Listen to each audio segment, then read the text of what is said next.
All of you, welcome to the channel. ఈ video serieses ద్వారా logical reasoning questions ప్రతి ఒక్క క్వశ్చన్ తెలుగులో ఎక్స్ప్లెయిన్ చేయబడుతుంది. ఈ లాజికల్ రీజనింగ్ క్వశ్చన్స్ అన్ని చాలా ఇంపార్టెంట్ క్వశ్చన్స్, అన్ని కాంపిటేటివ్ ఎగ్జామ్స్కి మనకి ఎంతో యూస్ఫుల్ అవుతుంది. సో ఫ్రెండ్స్, అందరూ ఈ ఛానల్ను సబ్స్క్రైబ్ చేసి ఈ వీడియోస్ను మీ ఫ్రెండ్స్కి షేర్ చేయండి. ఇక్కడ ఇవ్వబడిన క్వశ్చన్, ఒక పోటీ పరీక్షల్లో ఉత్తీర్ణత సాధించిన విద్యార్థుల సంఖ్య ఫెయిల్ అయిన విద్యార్థుల సంఖ్యకు 4 రెట్లు ఎక్కువ. 35 మంది తక్కువగా హాజరైన విద్యార్థులు మరియు మరో 9 మంది ఫెయిల్ అయినట్లయితే ఉత్తీర్ణత మరియు విఫలమైన విద్యార్థుల నిష్పత్తి 2:1గా ఉండేది. అప్పుడు పరీక్షకు హాజరైన మొత్తం విద్యార్థుల సంఖ్య ఎంత? ఇలాంటి క్వశ్చన్ మనకు నెంబర్ ఆఫ్ కాంపిటేటివ్ ఎగ్జామ్స్ లో అడుగుతున్నారు. సో ఇక్కడ మనకు ఏమి ఇచ్చారు అంటే, మనము ఫస్ట్ లైన్ ని తీసుకుందాం. ఫస్ట్ లైన్ లో ఉత్తీర్ణత సాధించిన విద్యార్థుల సంఖ్య ఫెయిల్ అయిన విద్యార్థుల సంఖ్యకు 4 రెట్లు ఎక్కువ అంటున్నారు. అంటే నెంబర్ ఆఫ్ ఫెయిల్డ్ స్టూడెంట్స్ మనం ఫస్ట్ ఎక్స్ అనుకోవాలి. Number of failed students X అనుకుంటే, నెంబర్ ఆఫ్ పాస్డ్ స్టూడెంట్స్ ఏమంటున్నారు? నెంబర్ ఆఫ్ ఫెయిల్డ్ స్టూడెంట్స్ కు నెంబర్ ఆఫ్ పాస్డ్ స్టూడెంట్స్ 4 రెట్లు ఎక్కువ అంటున్నారు. అప్పుడు number of passed students 4x అవుతుంది. సో టోటల్ గా ఇక్కడ ఫెయిల్డ్ స్టూడెంట్స్ x అనుకుంటే మనకు number of passed students 4x అవుతుంది. అలాగే ఇప్పుడు టోటల్ నెంబర్ ఆఫ్ స్టూడెంట్స్ కావాలంటే ఏం చేయాలి? Failed students plus passed students వేసుకోవాలి. అంటే x ప్లస్ 4x ఏమవుతుంది? 5x అవుతుంది. సో అలాగే నెక్స్ట్ ఫస్ట్ స్టేట్మెంట్ తర్వాత, ఇది ఫస్ట్ స్టేట్మెంట్. ఈ ఫస్ట్ స్టేట్మెంట్ నుంచి మనము ఏం తీసుకున్నాం? ఫెయిల్డ్ స్టూడెంట్స్ x అనుకున్నాము, పాస్ట్ స్టూడెంట్స్ 4x అవుతుంది. ఎందుకంటే 4 రెట్లు ఎక్కువ అంటున్నారు కాబట్టి 4x. టోటల్ స్టూడెంట్స్ మనకి ఏమొచ్చింది? 5x వచ్చింది. తర్వాత మనకి ఏమంటున్నాడు? 35 మంది తక్కువగా హాజరైన విద్యార్థులు అయితే అంటున్నాడు.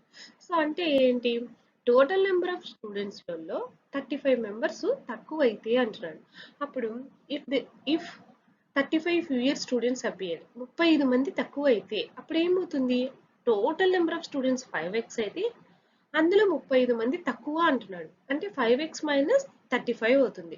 So total number of appeared students అంటే హాజరైన వాళ్ళలో 35 మంది తక్కువ అంటున్నాడు.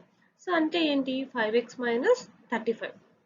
అలాగే నెంబర్ ఆఫ్ ఫెయిల్డ్ స్టూడెంట్స్ ఏమంటున్నాడు? నెంబర్ ఆఫ్ ఫెయిల్డ్ స్టూడెంట్స్ ఏమంటున్నాడు? 9 మంది ఎక్కువ అయితే అంటున్నాడు. ఎక్కువ అయినట్లయితే, 9 మంది ఎక్కువ అయినట్లయితే అంటే ఆల్రెడీ ఫెయిల్డ్ స్టూడెంట్స్ మనం ఏమనుకున్నాం?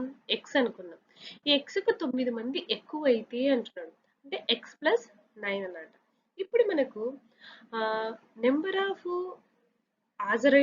హాజరైన స్టూడెంట్స్ 5x మైనస్ 35. ఇక్కడ నెంబర్ ఆఫ్ ఫెయిల్డ్ స్టూడెంట్స్ ఎంత? X plus 9. ఇప్పుడు నెంబర్ ఆఫ్ పాసింగ్ స్టూడెంట్స్ ఎట్లా వస్తారు? పాసింగ్ స్టూడెంట్స్ ఏమవుతారు? టోటల్ నెంబర్ ఆఫ్ హాజరైన స్టూడెంట్స్ అంటే appeared students minus failed students. So appeared students అంతా ఇక్కడ మనకు 5x మైనస్ 35. ఫెయిల్ అయిన స్టూడెంట్స్ ఎంతమంది? X plus 9. సో ఈ ఈక్వేషన్ నుంచి మనకి ఏమవుతుంది? 4x మైనస్ 44 వస్తుంది. 5x లో x వెళ్తే 4x, 35 లో 9 వెళ్ళిపోతే 35 మైనస్ 9 ఏమవుతుంది? మైనస్ 44 అవుతుంది. సో తర్వాత మనకి ఇక్కడ రేషియో ఎంత ఇచ్చాడు? 2:1 ఇచ్చాడు. 2:1 ఏంటి? Passed is to fail ratio. Passed is to fail ratio ఎంత ఇచ్చాడు మనకు? 2:1 ఇచ్చాడు. సో 2:1 అంటే ఇక్కడ p:f అంటే ఏంటి? p/f. అలాగే 2:1 అంటే ఏంటి? 2/1. సో టోటల్ గా ఇక్కడ పాస్ట్ స్టూడెంట్స్ మనకి ఎంత వచ్చింది? పాస్ట్ స్టూడెంట్స్ 4x మైనస్ 44 వచ్చింది. 4x minus 44. అలాగే ఫెయిల్డ్ స్టూడెంట్స్ మనకి ఎంత వచ్చింది? ఫెయిల్డ్ స్టూడెంట్స్ ఎంత ఇచ్చారు? x ప్లస్ 9 ఇచ్చారు. So x plus 9 equal to ఏమవుతుంది? 2/1 అవుతుంది.